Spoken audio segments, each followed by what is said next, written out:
Okay folks, today I have this Panda padlock.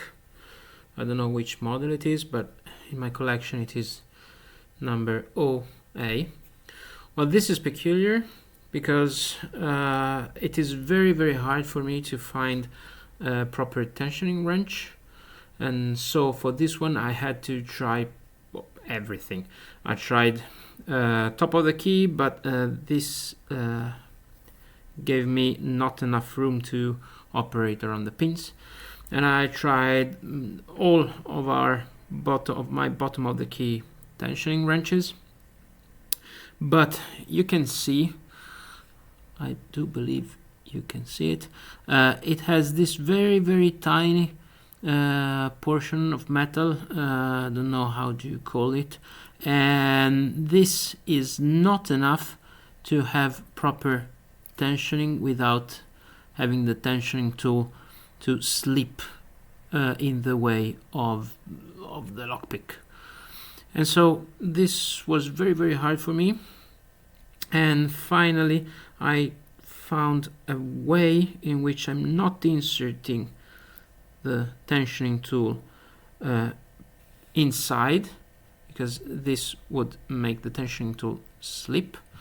But on the contrary, I'm keeping it very much on the outside portion of the core, and it is just enough for me to get a hold of it steady while I'm going to pick it. Let's try.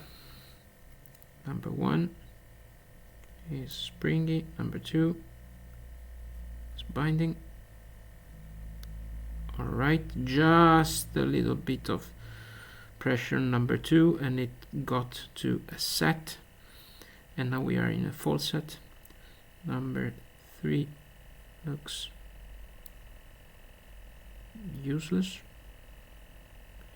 Number 4 is binding, bit of counter rotation there, click. Number 5 binding, number 5 binding,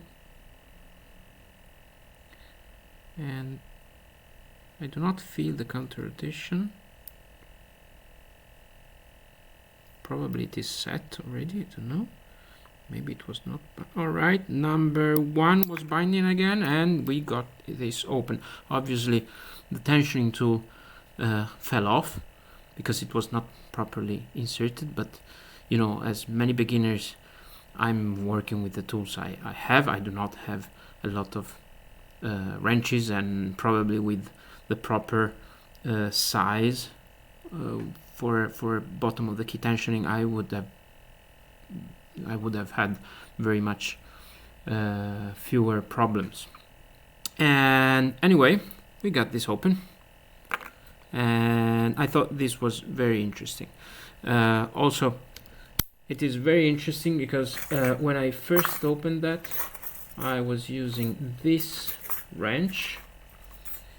And I actually had it open, but it had the issue of the slipping wrench that I was talking to you about, and I didn't want it to slip, so I was doing what obviously you should never do, and it is to apply pressure on the tensioning wrench in sideways kind of fashion, and well, that gave me very odd feedbacks, and it was very strange. There was a particular pin in which it was probably a spool pin, and I had trouble to have the core counter rotate on its own because of the way I was applying sideways tensioning.